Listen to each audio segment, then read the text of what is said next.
je voudrais communiquer la pensée de Dieu à travers un enseignement qui est censé apporter une liberté dans l'esprit, dans l'âme et dans le corps. Dans l'esprit, dans l'âme et dans le corps. La délivrance qui vient de Dieu vient pour libérer des tueurs de destinée. Je sais que c'est un enseignement et un thème qui peut choquer, mais il s'agit de la vérité et des réalités auxquelles nous sommes confrontés dans l'œuvre du Seigneur et sur le chemin de la foi, sur le chemin et la marche avec le Seigneur.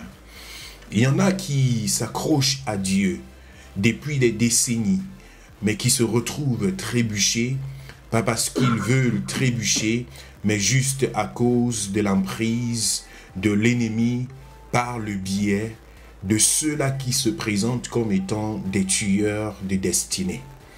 Loin d'être dans l'optique de se focaliser sur qui que ce soit, il est question dans cet enseignement de donner au peuple de Dieu la sensibilité et le discernement nécessaires pour pouvoir éviter de devenir des victimes à l'image de Uza, qui s'est retrouvé à perdre sa propre vie à cause d'une situation et d'une étape dans la vie de David où il était ignorant de l'art et du savoir en matière du transport de l'arche et qui, par conséquence, a fait tomber le peuple de Dieu dans le deuil et en particulier la famille de Uza.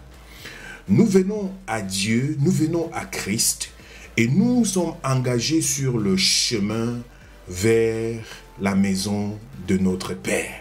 Nous sommes engagés vers la nouvelle Jérusalem. Nous sommes engagés vers le retour du Seigneur. Nous attendons avec foi et avec espérance. Et sur ce chemin-là, le Seigneur nous appelle à grandir dans notre foi, à nous développer, à pouvoir maturer dans la foi et à être de ceux-là qui produisent de bons fruits. Jusqu'à ce que soit le Seigneur nous rappelle à lui ou alors que la trompette sonne. Ça, c'est le schéma le plus idéal possible. Mais sur ce chemin-là, il y a des voies courbes et des voies remplies d'épines. Il y a de l'ivraie et il y a du blé. Cependant, une catégorie de ces caractéristiques ou bien de ces choses qui viennent pour enfreindre le chemin du chrétien sont donc d'origine à pouvoir, ou alors d'objectif à pouvoir tuer la destinée, à pouvoir détourner du chemin du Seigneur, à pouvoir mater, opprimer, oppresser, à posséder la vie des uns et des autres et de les influencer négativement à ne pas suivre le chemin du Seigneur. Il est donc question pour nous aujourd'hui de pouvoir avoir les yeux ouverts sur cet instrument que l'ennemi utilise à travers nos propres vies pour influencer négativement la vie des autres ou encore à travers la vie des autres pour influencer négativement la nôtre. Je voudrais que tu puisses être attentif à ce processus de délivrance que Dieu est en train de manifester au milieu de son Église, afin que tu sois capable de discerner quelle est l'influence que tu exerces sur les autres et quelle est l'influence qu'une quelconque personne exerce sur toi.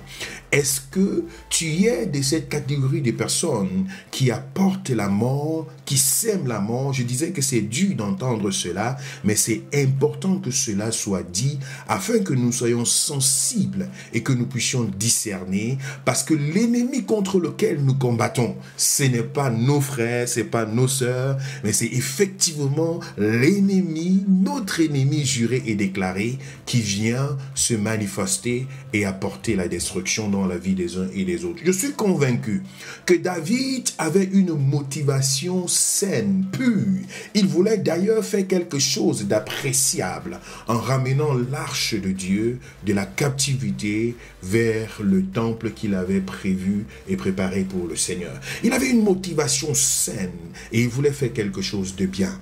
Mais il lui manquait l'expertise dans le domaine et cela a été tout simplement fatal dans la vie de Uza. Et il ne s'est pas arrêté là. Nous sommes là dans un Chronique chapitre 13. Pour ceux qui voudraient entrer avec nous dans cette mouvance que le Seigneur nous a révélé depuis le week-end passé, ça a été le thème de notre prédication de dimanche dernier. Et nous sommes en train d'entrer dans cette étude profonde là pour pouvoir discerner les tueurs de destinée et de pouvoir, n'est-ce pas, nous en écarter ou alors en échapper. C'était donc David qui s'est levé pour partir dans cette orientation avec une motivation pourtant saine. Mais pourtant, cela a apporté la destruction dans la vie de Uza. Et j'allais dire que David ne s'est pas simplement arrêté là. Dès qu'il a constaté le dégât qui venait d'être fait, qui venait d'être posé, il a encore posé une autre action qui consistait à se protéger lui-même et à rejeter ce qu'il considérait désormais comme étant un porte-malheur dans la vie de quelqu'un d'autre, en renvoyant l'arche dans la maison d'Obed-Édom. C'était une façon pour David de se protéger et de dire ce qui vient d'être pour lui à ses yeux, n'est-ce pas, la provocation de la mort de quelqu'un ne va pas entrer chez lui. Il ne va pas continuer à transporter cela. Il va repousser ça chez quelqu'un d'autre et il a obligé en tant que roi. Quand un roi donne un ordre, le sujet le prend comme étant une obligation.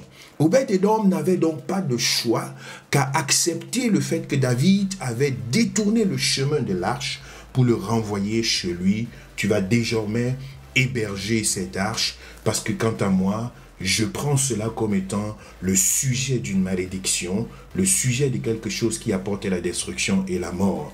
Dans la compréhension de David, il voulait tout simplement que si quelque chose de négatif se produise encore, que cela ne soit pas à ses côtés. Obed-Édom s'est donc retrouvé en train de recevoir quelque chose qui venait d'être l'objet de la terreur, l'objet du deuil, l'objet de l'amertume dans la vie de tout le peuple d'Israël parce que tout le monde était au courant. C'était en plein chemin de transport de la captivité vers le peuple d'Israël. Cela ne pouvait pas rester inconnu.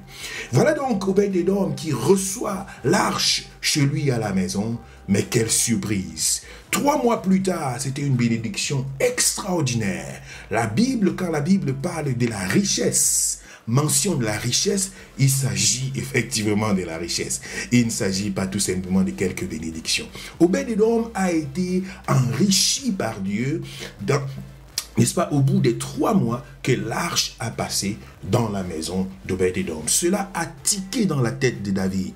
Cela a réveillé sa mémoire pour lui dire, mais qu'est-ce qui se passe? Il y a quelque chose que je ne comprends pas. Et je me réjouis de l'attitude que David a eue. Il est parti chercher dans les annales. Il est parti s'informer. Il est parti se former. Il est parti se remettre à la référence. Il est parti reprendre ce que Moïse a laissé comme guide, ce que Josué avait reçu avec beaucoup de conseils de la part de Moïse sur comment conduire les choses. David est parti se dire, il y a quelque chose que je n'ai pas compris. Au moment de ma transformation, il avait besoin effectivement de revoir l'onction, n'est-ce pas, des sacrificateurs qui avaient été déposés sur lui. Et la Bible nous dit donc dans 1 Chronique au chapitre 15 que David est revenu à la charge pour transporter l'arche, cette fois-ci, non pas en la mettant sur le dos des bœufs, des animaux comme de façon précédente, qui avait été donc, n'est-ce pas, à la phase où Uza était mort, mais cette fois-ci, David a convoqué les Lévites, les sacrificateurs, des personnes habiles qui étaient dans son armée la plus proche, et il les a chargés comme cela était de prescription, de pouvoir transporter l'arche, et c'était avec des cris de joie. Cette fois-là, David pouvait danser comme un fou. C'était même encore à sa femme d'avoir honte de son mari David pour se dire, mais qu'est-ce que le roi est en train de faire? Il venait d'apprendre au prix du sang. Il venait d'apprendre au prix d'une vie. Il venait d'apprendre à ses propres dépens. Mais il a décidé de pouvoir le faire autrement. Bien-aimés dans le Seigneur, il y a plusieurs personnes dont la vie et dont les actions, dont le comportement peut devenir une pierre d'achoppement pour les autres. Si tu te trouves dans de telles situations, sache qu'il ne se fait pas tard. Tes intentions ont peut-être été bonnes à des moments donnés, mais tes actions ont été plutôt destructives pour la vie de quelqu'un ou bien d'autres personnes. Il ne se fait pas tard. Tu peux revenir à la base, tu peux rentrer dans les sources, tu peux ne pas passer par la fenêtre, mais passer par la porte, t'humilier, te confesser, demander pardon et te mettre à la place où Dieu veut que tu sois. C'est alors qu'une autre étape s'ouvrira dans ta vie et tu accompliras de plus grandes choses. Tu conduiras ces personnes vers leur destinée absolue. Parce que l'objectif de David en tant que roi était effectivement de conduire le peuple tel que Dieu attendait de lui. Nous avons dans l'histoire de notre vie chrétienne au jour d'aujourd'hui plusieurs personnes qui se sont laissées détourner de leur chemin.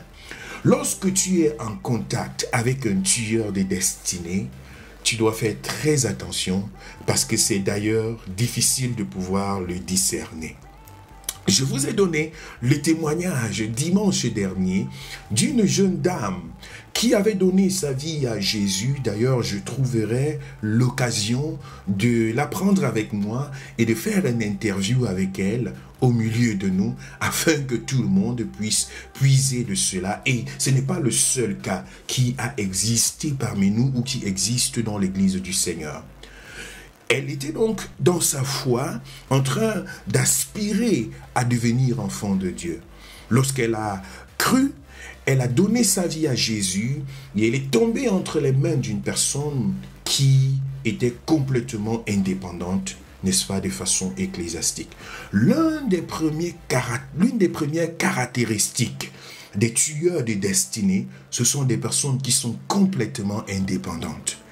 Si tu tombes sur quelqu'un qui est complètement indépendante et qui veut avoir de l'autorité spirituelle sur ta vie, sache que les manguiers ne produisent pas des avocats et les pruniers ne produisent pas des arachides.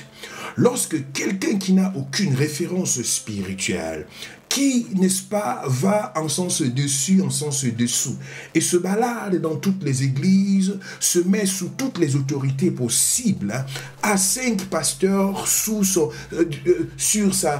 en tant que couverture spirituelle, et ne sait pas sur quel pied danser, sache que ça, c'est l'une des caractéristiques les plus sûres que le lendemain ne ressemble à rien, pas du tout à ce qui est stable.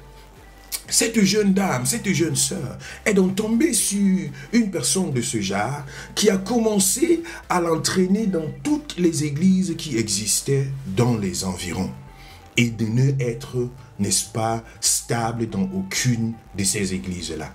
Lorsqu'elle était fatiguée de se retrouver être traînée à gauche et à droite, elle a commencé à vouloir se soustraire de cette pression-là. Et la tentative de se soustraire de cette pression a sonné dans la tête de cette tueur des destinées comme étant un challenge, comme étant, n'est-ce pas, un défi qui lui était lancé. Et elle a commencé à utiliser des paroles de violence. Des paroles de violence, des paroles, n'est-ce pas, qui pouvaient être n'est-ce pas, à caractère à pouvoir peser sur la conscience de quelqu'un, lui mettre de la culpabilité, à pouvoir, n'est-ce pas, faire certaines choses, non pas par volonté propre, mais juste par obligation. Cet instrument donc a été enclenché pour pouvoir la contrôler. Cela a fonctionné pendant un moment encore. Mais à un certain moment donné, cette jeune convertie a été fatiguée et entrée dans une sorte de rébellion, du moins aux yeux de cette tueuse de destinée. Et dans sa rébellion, elle cherchait à se cacher et même à s'enfermer chez elle à la maison. Mais dans son témoignage à elle, elle disait qu'elle avait complètement la terreur parce que cette dernière pouvait même venir avec violence, frapper à sa porte pour lui dire « Tu ne vas pas me fermer la porte, nous sommes ensemble et nous allons fonctionner ensemble. » C'était donc tellement terrifiant que cette personne a dû déménager, aller dans une toute autre ville pour pouvoir échapper à cette pression qui était devenue trop lourde pour elle. Par la suite, elle s'est détournée de la foi parce qu'elle venait là d'avoir un modèle qui n'était pas agréable à suivre. Sa foi, elle a donc complètement disparu. Elle est rentrée dans le monde pour chercher refuge. Elle se retrouve 25 ans plus tard, je parle de 25 ans plus tard, 25 ans de détachement du chemin sur lequel le Seigneur l'avait placé. C'est 25 ans plus tard qu'elle a la grâce de nouveau de connaître le Seigneur. Et elle est complètement étonnée de voir que la foi chrétienne est quelque chose qui peut se vivre dans un cadre sécure, dans un endroit saint, dans une dimension remplie d'amour et de joie et de liberté. Pour elle, c'était complètement quelque chose de nouveau. Et lorsque elle a découvert la beauté du christianisme et de la vie chrétienne, elle ne faisait que couler des larmes à voir les 25 ans de sa vie qu'elle a perdus dans le monde. Et à compter les catastrophes et les difficultés dont elle a été victime pendant ces 25 années. Et le regard était tout simplement plein de larmes. Devant ce récit, je ne pouvais que l'encourager et lui dire, le Seigneur t'a repêché pour te donner une nouvelle opportunité d'avancer. Mais je ne pouvais pas l'aider à pouvoir récupérer les 25 années qui venaient de s'écrouler derrière elle. On ne parle pas de 25 heures, de 25 jours, de 25 semaines ou mois, mais de 25 années. Mais gloire à Dieu qu'elle ait eu l'occasion de revenir vers le Seigneur. Cependant, lorsque on est victime des tueurs de destinée, il y a deux autres issues qui peuvent se manifester. La première, l'une des issues qui peuvent se manifester, c'est tout simplement de devenir soi-même un tueur de destinée. Je le dis avec sourire, mais c'est tout à fait désastreux. Que l'on soit, n'est-ce pas, conduit, que l'on soit influencé par des tueurs de destinée et que l'on devienne soi-même un tueur de destinée. Nous avons vu dans les années 2008, dans l'histoire du christianisme en Allemagne, alors que j'étais fondateur et directeur de l'école biblique EFD, école de formation du disciple, au nord de l'Allemagne. Une école qui a fonctionné de 2007 à 2010 avec 25 étudiants qui venaient de 6 églises différentes. Les gens étaient formés, transformés dans la marche avec le Seigneur.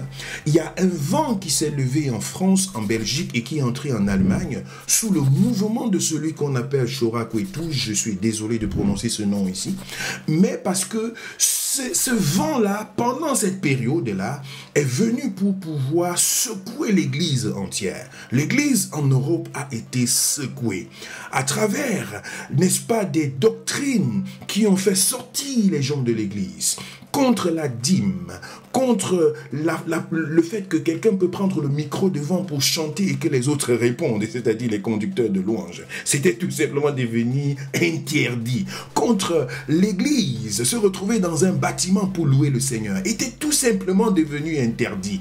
Contre, n'est-ce pas, se mettre là pour étudier la Bible ensemble, sous le couvert de quelqu'un d'autre qui est censé avoir la révélation et l'éclairage du Saint-Esprit pour pouvoir, n'est-ce pas, aider des autres à grandir dans leur foi. C'était devenu complètement interdit. Il fallait que tout le monde soit tout simplement capable de puiser des révélations de la parole de Dieu et de grandir de son propre bien.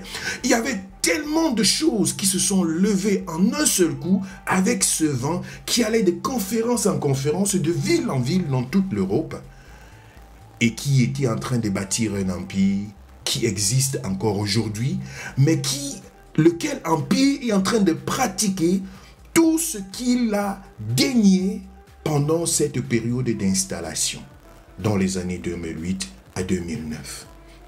J'étais donc en train de dire, les églises se sont donc retrouvées sous un vent et sous une secousse. Et en 2015, c'est-à-dire pratiquement 8 ans plus tard, nous avons vu des personnes qui avaient quitté l'église du Seigneur et qui étaient rentrées à la maison. Ces personnes sont devenues purement des païens.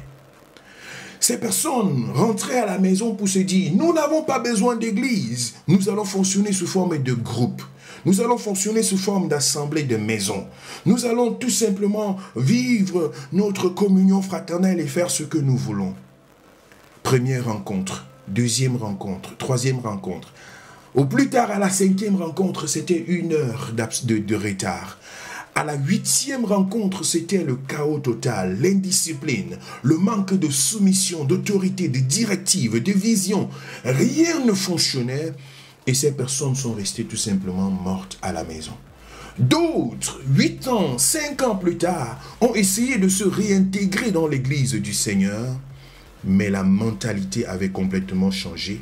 L'esprit de l'église en tant que bergerie, le lieu d'un accompagnement spirituel, d'une association des personnes qui ont cru en Jésus et qui marchent sous une autorité spirituelle, dans une vision bien précise pour conquérir le monde à la gloire de Dieu. Ce principe avait complètement disparu dans leur ADN. J'ai rencontré une jeune femme qui avait du mal à s'intégrer dans l'église du Seigneur parce qu'elle avait passé tellement de temps dans cette indépendance et dans cette indisposition. Elle était complètement biaisée dans sa pensée et elle a fini par rentrer à la maison. Aujourd'hui, c'est une catastrophe totale qui se manifeste dans sa vie. Donc, l'une des conséquences, c'est tout simplement que la foi puisse se perdre et que l'on devienne tout simplement un laissé-pour-compte.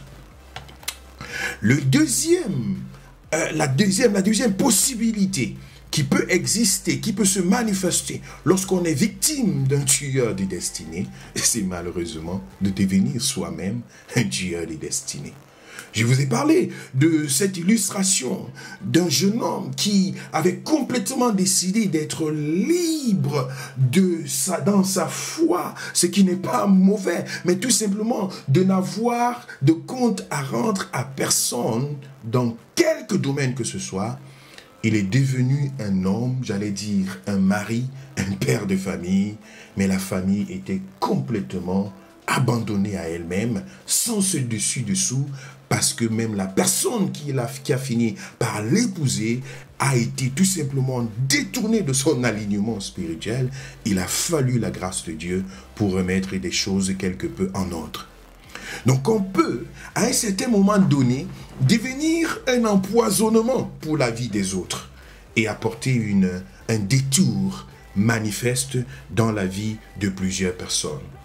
Et le chemin pour pouvoir récupérer n'est que le fruit de la grâce de Dieu dans nos vies. Alléluia. Le chemin pour pouvoir ramener les choses en ordre n'est que le fruit de la grâce du Seigneur. Alors, comment pouvoir discerner que tu es, n'est-ce pas, en train de te laisser influencer négativement, afin de pouvoir le reconnaître et de pouvoir t'en détourner? Pose-toi plusieurs questions, parmi lesquelles, quelles sont les références spirituelles? Quelles sont les références spirituelles de la personne qui est en train d'avoir une influence sur ta vie? C'est une question importante et fondamentale. Quelles sont les références spirituelles de la personne qui est en train d'avoir une influence sur ta vie? Lorsque tu t'es posé cette question, les réponses à cette question vont certainement déjà t'éclairer, à pouvoir te rassurer au-dedans de toi, ou encore à pouvoir tirer des sonnettes d'alarme. La deuxième question qu'il faut te poser, est-ce que tu as la liberté d'être toi-même? Est-ce que tu as la liberté d'être toi-même? Est-ce que tu as la liberté d'entrer et de sortir? Ou encore, te retrouves-tu en train de faire des choses par obligation? Te retrouves-tu en train de faire des choses parce que tu n'as pas de choix?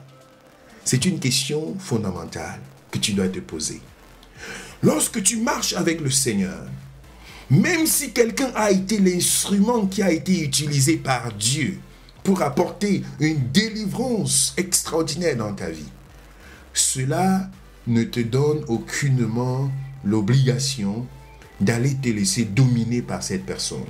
Juge chapitre 8, On a vu Gédéon se lever faire une œuvre extraordinaire dans la vie du peuple d'Israël, qui était sous la captivité de Madian et des Amalécites. Lorsque Dieu s'est servi de Gédéon et des 300 autres soldats qui avaient été placés par Dieu aux côtés de Gédéon pour pouvoir apporter la délivrance au peuple d'Israël. La Bible nous dit dans les versets 22 du chapitre 8 que les Israélites sont partis rencontrer Gédéon pour lui dire: maintenant que nous avons été délivrés par ta main de la captivité de Madian et d'Amalek, nous voulons que toi et tes enfants vous puissiez dominer sur nous. Ils sont partis eux-mêmes demander une domination. Une domination.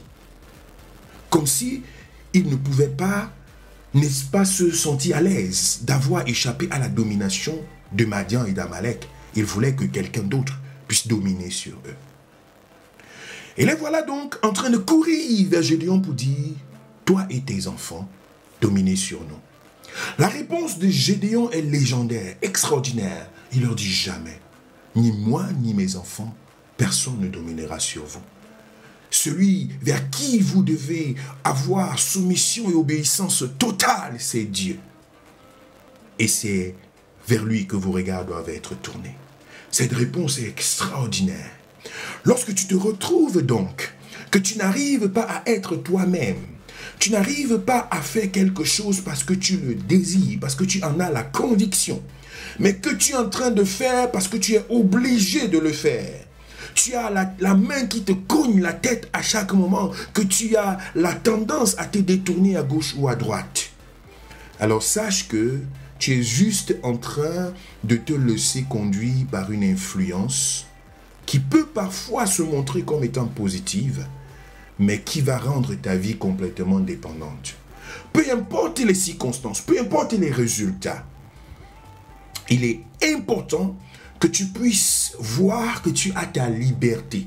L'un des dons de naissance que Dieu a fait à l'être humain, c'est la capacité de décider. Voici, je mets devant toi la vie et la mort. À toi de décider.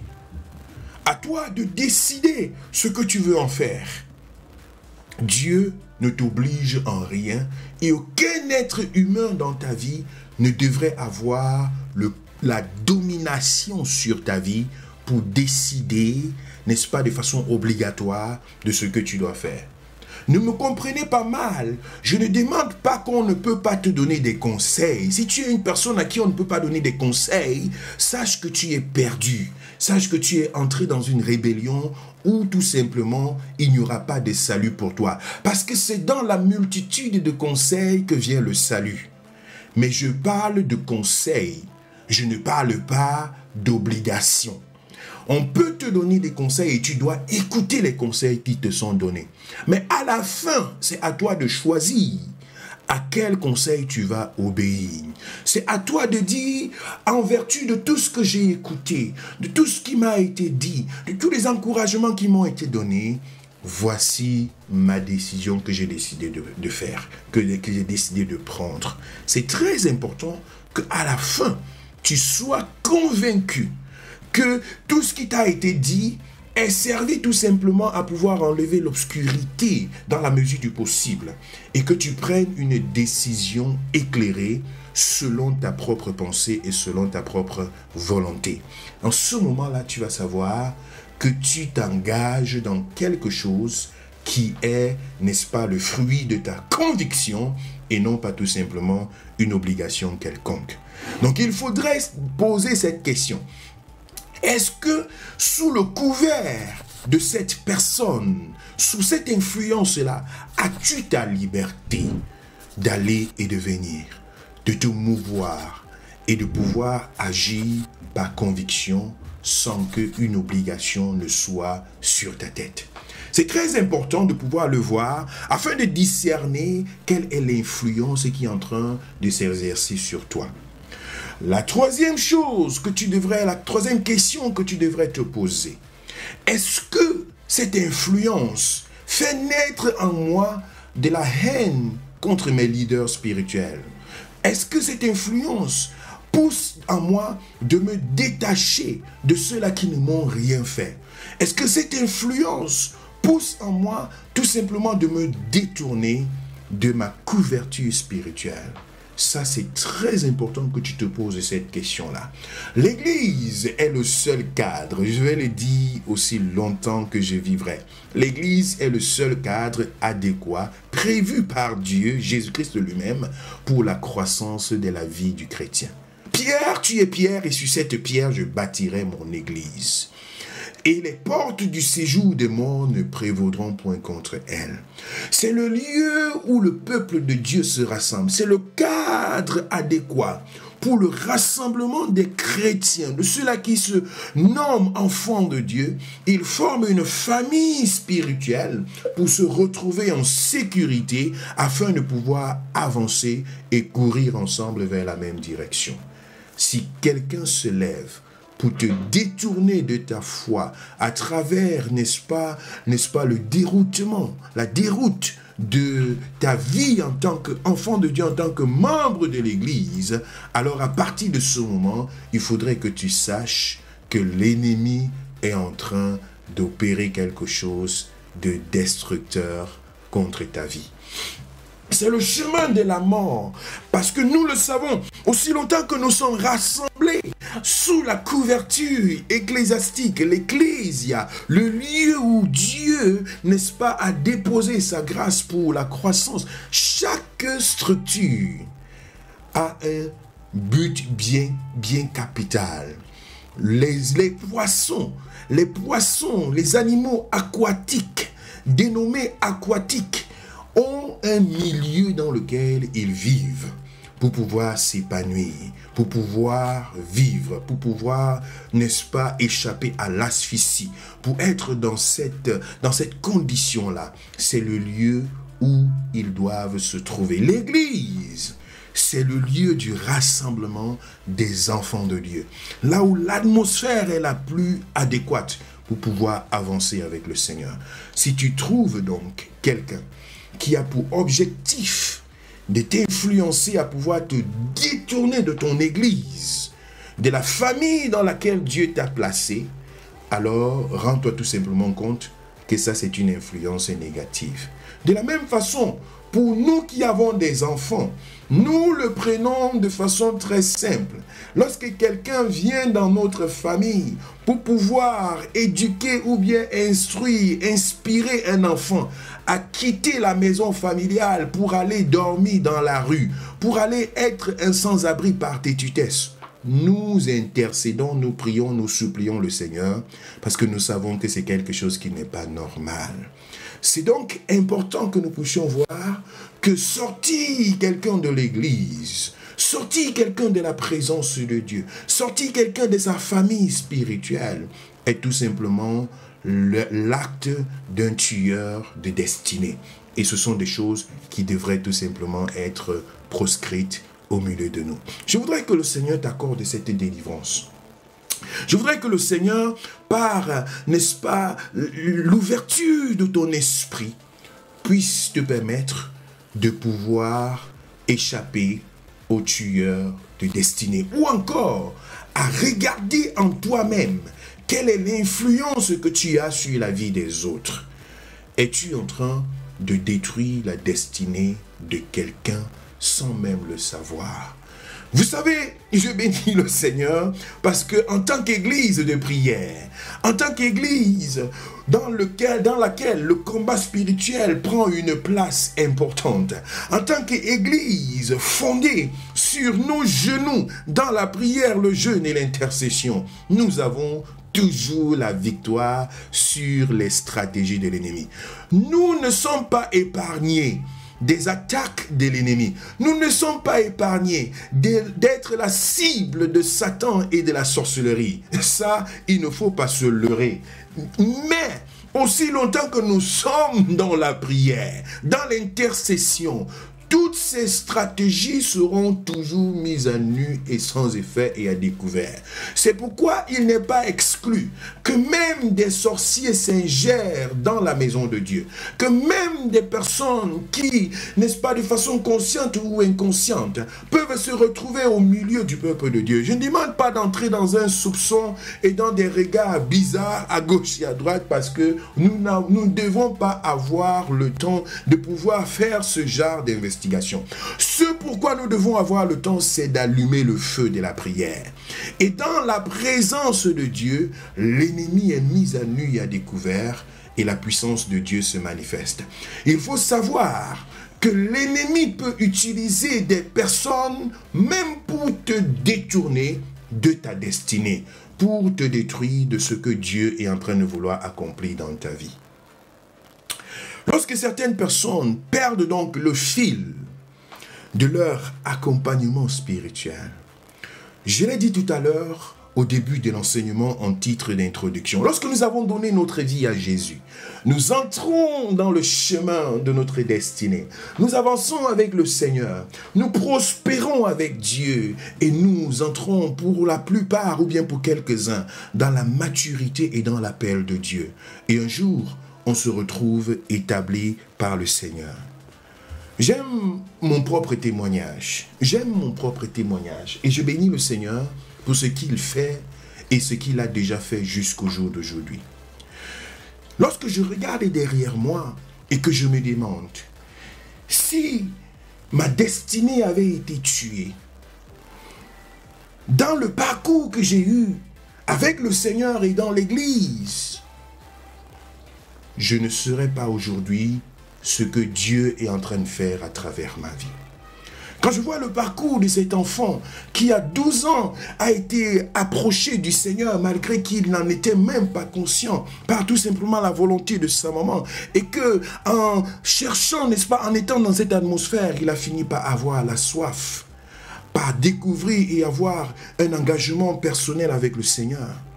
Quand je vois ce jeune homme, cet adolescent qui s'est accroché au Seigneur et qui a commencé à gagner la confiance de ses leaders spirituels par sa foi, par sa détermination et à pouvoir être investi dans l'Église pour devenir ce qu'il est aujourd'hui, je me dis, si l'ennemi avait réussi à pouvoir me détourner de ma couverture spirituelle, à pouvoir me détourner de l'Église qui m'avait mis au monde, n'est-ce pas, spirituellement parlant, de mes racines, et tenez-vous tranquille, beaucoup ont trouvé des raisons de le faire. Beaucoup ont trouvé des raisons de pouvoir se lever contre ma foi et contre, n'est-ce pas, ma loyauté à l'œuvre de Dieu. J'étais chez moi un jour à Munich, en 2015 ou 2016, et je vois un jeune homme sonner à la porte de ma maison. Et je réponds à travers le haut-parleur, mais je me rends compte que cette personne n'était plus en bas, c'est-à-dire c'était un immeuble de 4 niveaux, de plusieurs niveaux, et nous étions au 4e.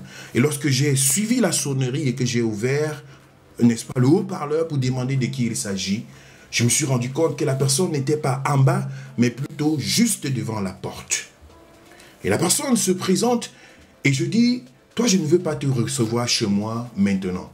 Va m'attendre en bas au 4e, au rez-de-chaussée, j'arrive. Et quand je descends, pour m'entretenir avec la personne, parce que je savais que c'était une personne qui portait une mauvaise sémence. Je ne reçois pas de telles personnes chez moi. Cette personne est au rez-de-chaussée avec sa femme et je pense un enfant ou 2, je ne sais plus trop. Alors je dis, qu'est-ce qui vous amène?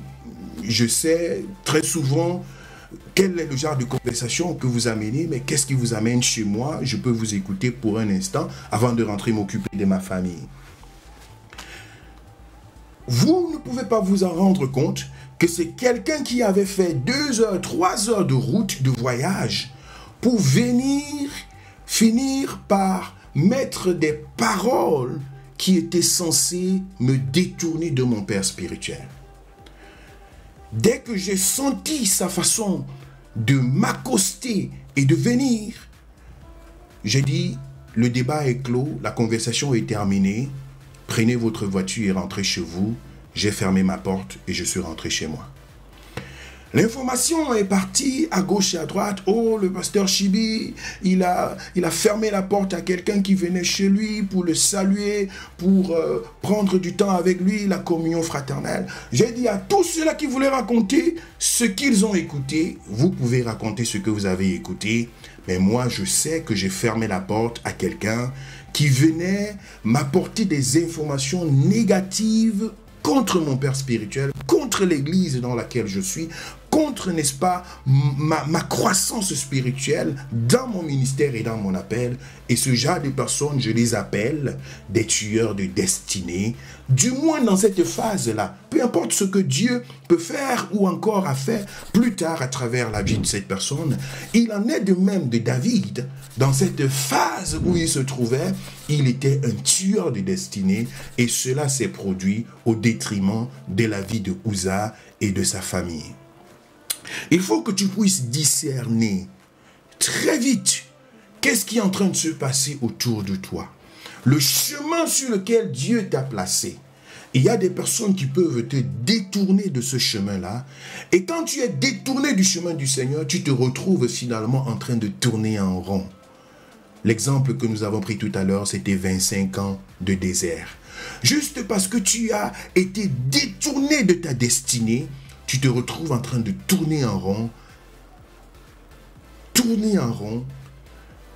Pourtant, Canaan n'est pas loin. Pourtant, ton ouverture spirituelle n'est pas loin. Le chemin était tout tracé pour toi.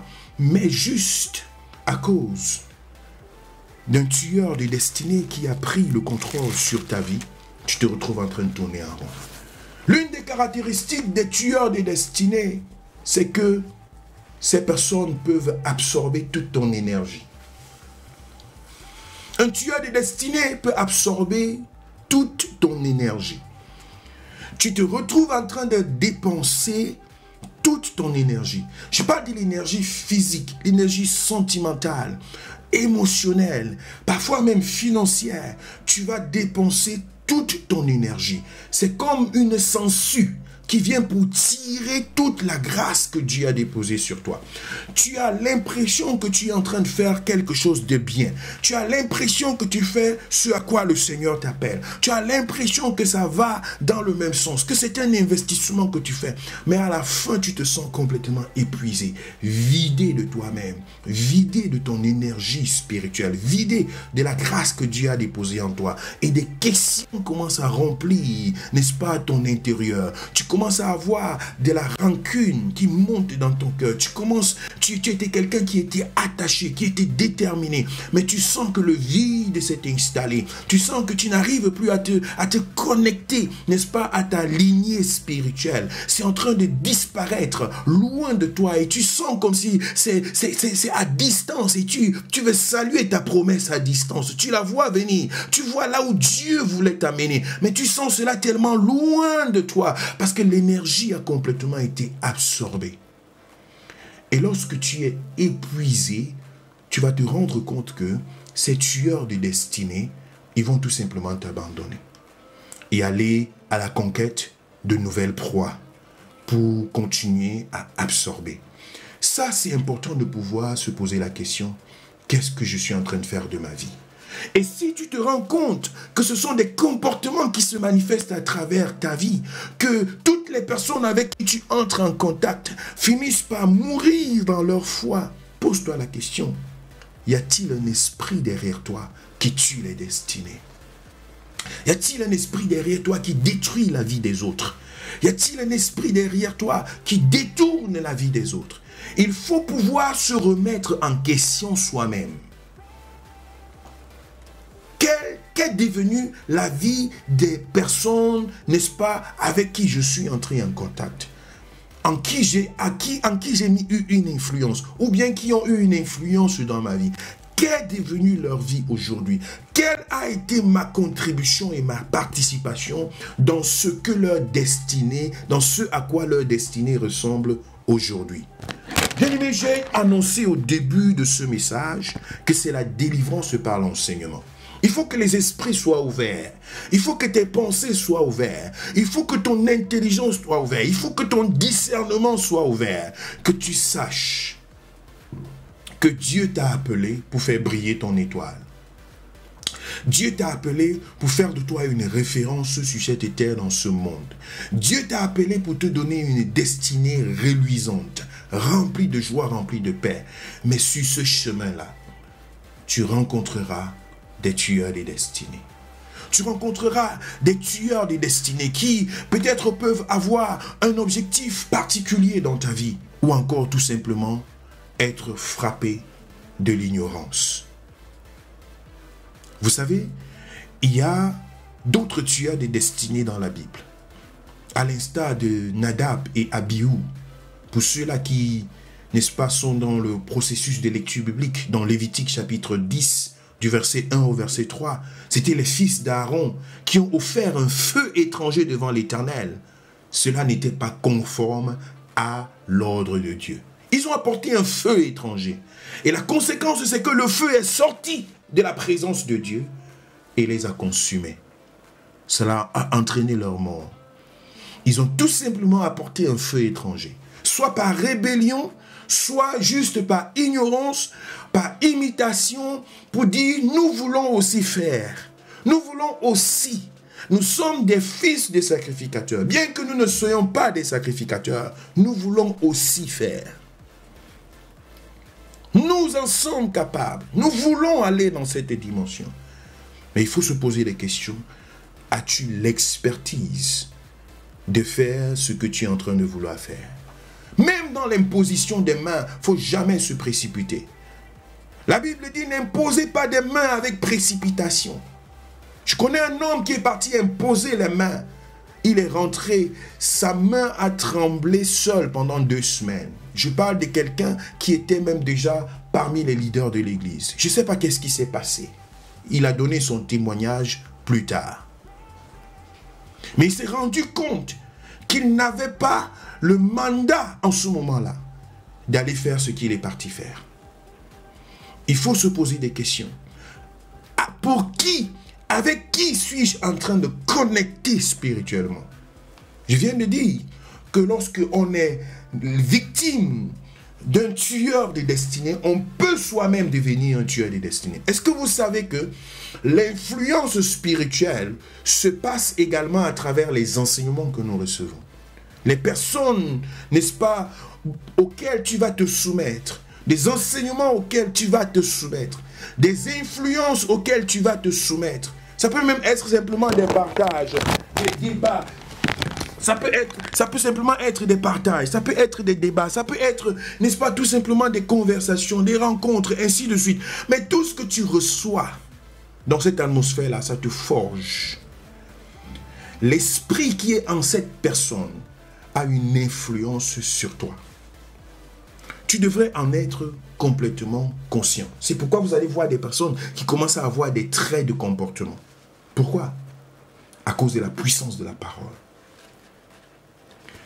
Nadab et Abihu se sont donc retrouvés victimes de leur propre initiative remplie, n'est-ce pas, c'était tout simplement d'immaturité et précoce et audacieux. Bien que ce soit la maison du Seigneur, il fallait que le feu s'allume, mais le feu s'allumait par la louange, par l'adoration, par le moyen que Dieu avait créé. Ils sont venus apporter un feu étranger et cela a apporté la destruction. Le feu étranger, c'est également des choses qui sont externes à la parole de Dieu et qui les gens essayent de forcer pour que ça entre dans la Bible.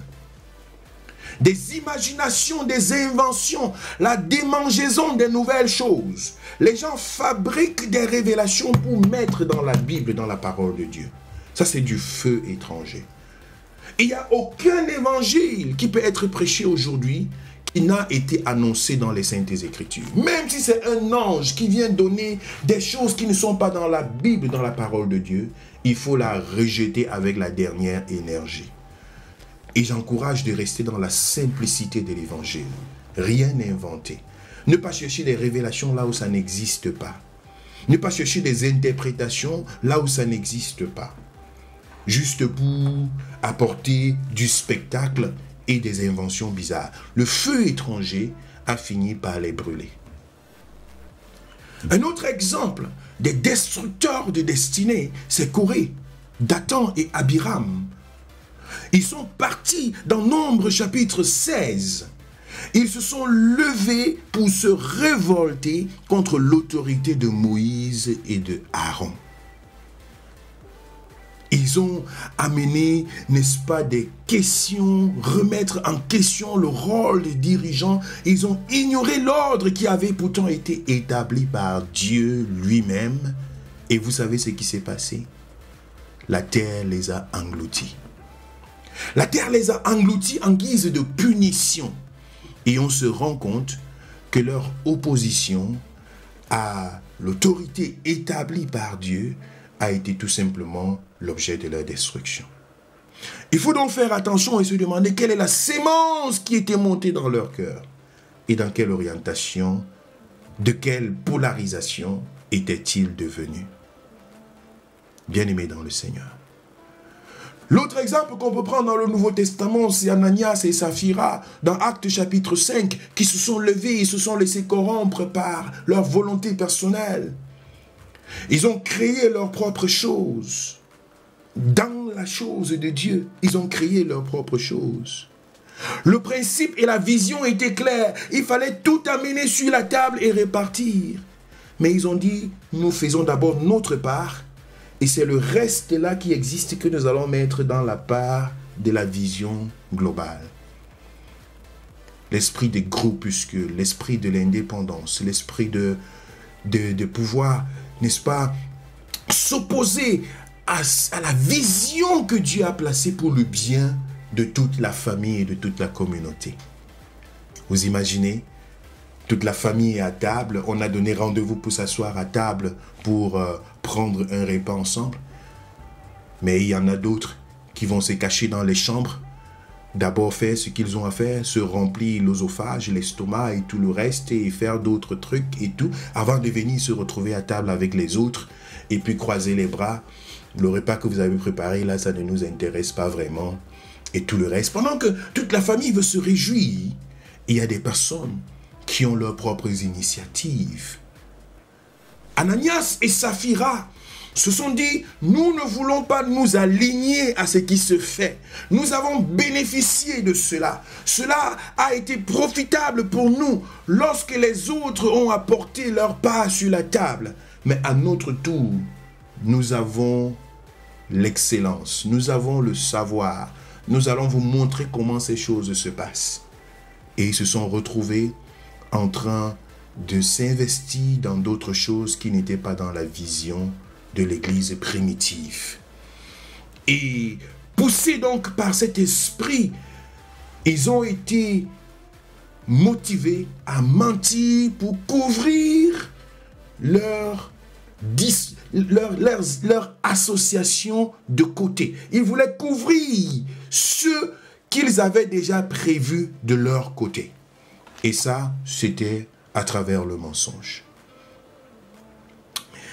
Lorsque on se retrouve donc dans cette posture, les destinées sont détruites. Ananias et Saphira, ils se sont retrouvés morts. Abihu et Nadab se sont retrouvés morts.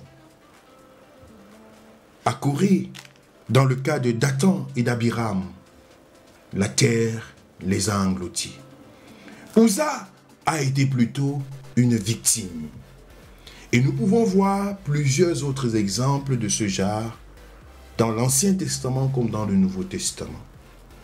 Mais nous pouvons voir cela dans notre vie aujourd'hui, de tous les jours, lorsque nous regardons les 30 dernières années, les 50 dernières années, les 10 dernières années. Je vous ai donné plusieurs exemples pratiques au milieu de nous en tant qu'Église. Je voudrais prier le Seigneur afin que cet enseignement soit pour toi l'instrument qui fait tomber les écailles de tes yeux et que tu voies un peu plus clair. Bien-aimé, mon cri et mon désir, c'est qu'au retour du Seigneur, que tu sois avec nous dans la félicité céleste. Mon cri et mon désir, c'est qu'il n'y ait pas d'explication à donner pour justifier quoi que ce soit. Parce que Dieu n'écoutera pas des justifications. Il a dit à travers son serviteur l'apôtre Paul, chacun d'entre nous rendra compte à Dieu pour lui-même. Tu n'auras pas l'occasion de dire, Seigneur, c'est telle personne qui a été l'occasion de chute pour moi. Il n'y aura pas d'accusation. C'est pourquoi ce message n'a aucunement l'objectif d'accuser qui que ce soit. Je l'ai dit au début de cet enseignement. Nous voulons avoir les yeux ouverts, la pensée éclairée, pour se dire, Seigneur, qu'en est-il de ma vie? Qu'en est-il de ma vie? Quelle est l'influence que j'ai sur les autres? Le scandale viendra, mais malheur à celui par qui ce scandale viendra. Et Jésus a donné une parabole très sévère. Au lieu d'être une occasion de chute, il serait même préférable qu'une corde à une grosse pierre soit attachée et jetée dans la mer avec l'autre bout de la corde sur ton pied. Jésus était très sévère en ce qui concerne la destruction de la destinée des autres. Jésus pouvait dire, si ton œil est une occasion de chute, coupe-la et jette. Ça, c'est une parole sévère. Mais qu'est-ce qu'il met en exergue? Qu'est-ce qu'il met au premier plan? C'est le salut de ton âme. Vaut mieux pour toi entrer là-bas avec un œil que d'avoir tes deux yeux et de périr dans la géhenne. C'est le cœur de Jésus qui parle. Qui est pour toi une occasion de chute? Qu'est-ce qui est pour toi une occasion de chute? Quelle est cette chose qui te tire et te détourne de la parole de Dieu, de la présence de Dieu, de ta liberté en tant qu'enfant de Dieu? Quelle est cette personne qui a cette influence négative dont tu n'arrives pas à te détacher pour être libre dans ta foi? Quelle est cette absorption de toute ton énergie où tu te sens desséché au-dedans de toi? Oh, que Dieu te donne la grâce du rafraîchissement. Kabo hiaba shakaristae. Oh, merci Seigneur. Merci Seigneur. Merci Seigneur. Merci Seigneur. J'ai rencontré une jeune fille dans ma vie. Le Seigneur l'a amenée pour qu'elle soit transformée et régénérée. Avant qu'elle ne vienne pour s'accrocher au Seigneur, elle avait été trimballée à gauche et à droite. Elle avait été sous la captivité humaine d'une personne qui se prétendait pouvoir la conduire dans la foi.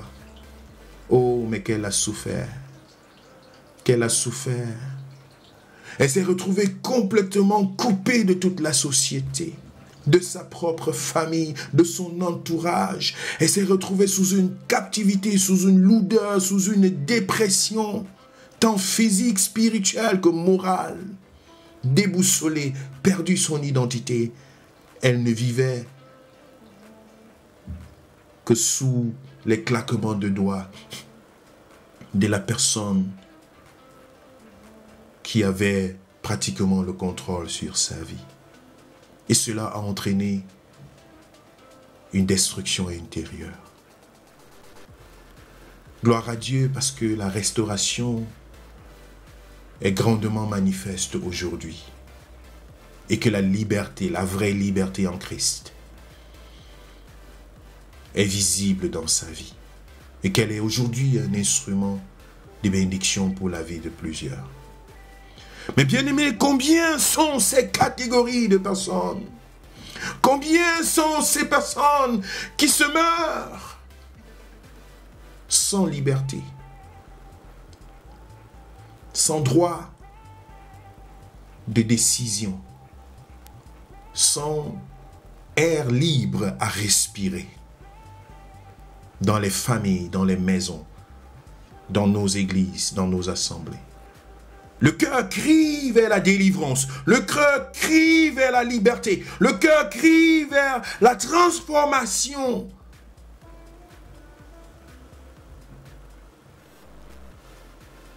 Le cœur crie vers la poursuite de la destinée. Oh my God. Je confesse sur ta vie ce soir que personne ne te détournera de ta destinée. Oh, alléluia, my God. Oh, merci Seigneur. Il y a des délivrances extraordinaires qui se produisent en ce moment. Les écailles tombent des yeux. Les écailles tombent. Les écailles tombent. Je confesse que personne ne te détournera de ta destinée. Je te donne rendez-vous dans 5 ans, dans 10 ans, dans 20 ans. Je te donne rendez-vous auprès de notre Père.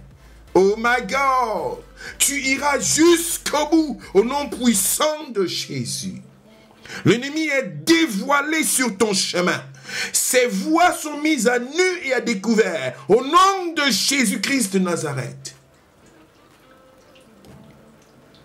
Vous savez, bien-aimé, lorsque quelqu'un est détourné dans sa pensée, détourné dans son chemin, ça prend parfois des mois, des années, parfois même des décennies pour se restaurer. Lorsque Satan a réussi à te détourner du chemin sur lequel Dieu t'avait placé, il te faut la grâce. Je prie que cette grâce te soit accordée ce soir, au nom de Jésus-Christ de Nazareth. Que cette grâce te soit accordée, que les chaînes humaines soient brisées au nom de Jésus de Nazareth. Que les chaînes de destruction de ta destinée soient détruites au nom puissant de Jésus. Au nom puissant de Jésus. Toute influence de l'esprit de divination, toute influence de l'esprit de divination, je les détruis maintenant par le nom de Jésus. Par le nom de Jésus, par le nom de Jésus, par le nom de Jésus, par le nom de Jésus, par le nom de Jésus de Nazareth. Je détruis toute influence dans ta vie au nom puissant de Jésus. Je prophétise que tu iras jusqu'au bout. Tu iras jusqu'au bout. Tu iras jusqu'au bout. Dans le nom de Jésus. Tu iras jusqu'au bout dans le nom de Jésus. Hallelujah, Jesus. Hallelujah. Le Seigneur me parle d'une influence négative à travers des mauvaises doctrines. La vie de quelqu'un a été complètement détruite à travers des mauvaises doctrines. Tu t'es soumis à des doctrines étrangères. Et aujourd'hui, le Seigneur veut t'interpeller à rentrer dans l'authenticité des Saintes Écritures.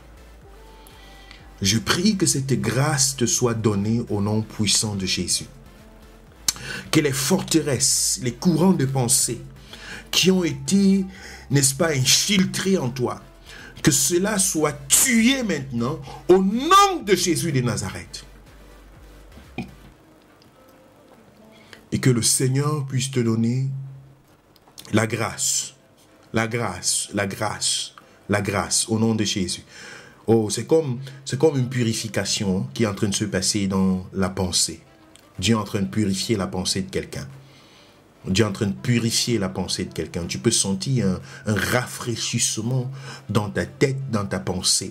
Le Seigneur est en train de purifier les forteresses qui se sont placées par des courants de pensée. Sont bousculées maintenant par le nom de Jésus de Nazareth. Par le nom de Jésus, par le nom de Jésus, par le nom de Jésus, par le nom de Jésus. Je récupère ton identité et je le rétablis, n'est-ce pas, sur ta propre vie. Que tu vives la vie que Dieu a prescrite et a réservée pour toi. Récupère ton identité par le nom de Jésus. Oh my God. Oh my God. Merci Seigneur pour ces destinées qui sont restaurées. Pour ces destinées qui sont restaurées, pour ces destinées qui sont restaurées, pour ces destinées qui sont restaurées, au nom de Jésus. Que le Seigneur t'éclaire Que la lumière du Seigneur te soit donnée. Que la lumière du Seigneur te soit manifeste. Hallelujah. Hallelujah. My God Jesus. Kibo Baha Brestehi Kalababo Sheria. Hallelujah. Jesus, Jesus. Au nom de Jésus de Nazareth. Au nom de Jésus. Au nom puissant de Jésus. Que tout tueur de destinée soit voué à l'échec total. Au nom de Jésus. Toute personne qui vient pour détourner ta vie, qu'il soit mis à nu et à découvert, qu'il soit mis à nu et à découvert, et qu'il se répande au nom puissant de Jésus. Car ta vie est précieuse aux yeux du Seigneur. Ta vie est précieuse aux yeux du Seigneur. Ta vie est précieuse aux yeux du Seigneur. Et le Seigneur se lève pour défendre ta cause. Ni Gédéon ni ses enfants ne domineront sur toi. Dieu s'est servi de quelqu'un pour apporter le miracle dans ta vie. Cette personne n'est rien d'autre que Gédéon. Et cette personne ne dominera pas sur toi. Dieu lui-même dominera sur toi. Dieu lui-même dominera sur toi au nom puissant de Jésus. Merci Jésus pour ce que tu as accompli ce soir. Merci Jésus pour ces maisons, pour ces vies, pour ces destinées qui sont restaurées, pour ces âmes qui sont réparées, Seigneur, par l'autorité de ta parole. Que la gloire te revienne, Seigneur. Merci Jésus. Bien-aimé, ce message se grave dans ton cœur, se grave dans ton esprit. Et cette date d'aujourd'hui marque le début d'une transformation, d'une régénération, d'une bénédiction extraordinaire, d'une libération. Saisis ta liberté et chéris-la. Saisis ta liberté par la révélation de sa parole et chéris-la. Garde-la comme un trésor. Et que l'Éternel t'accompagne. Que l'Éternel t'accompagne. Que l'Éternel t'accompagne. Sois également vigilant et discerne. Quel type d'influence tu as sur la vie des autres, afin que l'ennemi, dans ses stratégies, soit mis à nu et à découvert, et que ce soit le Seigneur qui soit glorifié dans toute relation. Reçois cette délivrance, garde-la, chéris-la, et fais-en bon usage. Seigneur, merci pour tout ce que tu viens d'accomplir. Par le sang de Jésus, tu viens le sceller et le garder, Seigneur, par ta grâce divine. Au nom de Jésus. Je te loue pour tout ce que tu as accompli au milieu de ton peuple. Je voudrais prier pour toute personne qui s'attend à la main puissante de Dieu ce soir dans le cadre de la santé physique, spirituelle, financière. Au nom de Jésus. Toi qui es malade dans ton corps, je prie que la main du Seigneur se repose sur toi. Celui qui est le dominateur, celui-là qui est ton Dieu, qui règne sur ta vie. Que la guérison vienne de lui et te soit favorable au nom de Jésus. Physiquement, spirituellement, financièrement. Que le miracle s'opère dans ta vie au nom puissant de Jésus. Je déclare sur ta vie ce soir la protection de Dieu, sur ta famille, sur ta maison, sur tes enfants. La protection de Dieu sur l'Église tout entière. Les stratégies de l'ennemi sont dévoilées et la puissance de l'Éternel est manifeste. Merci Seigneur, dans le nom de Jésus. Amen. Amen. Amen. Quelqu'un peut dire avec moi, merci Seigneur.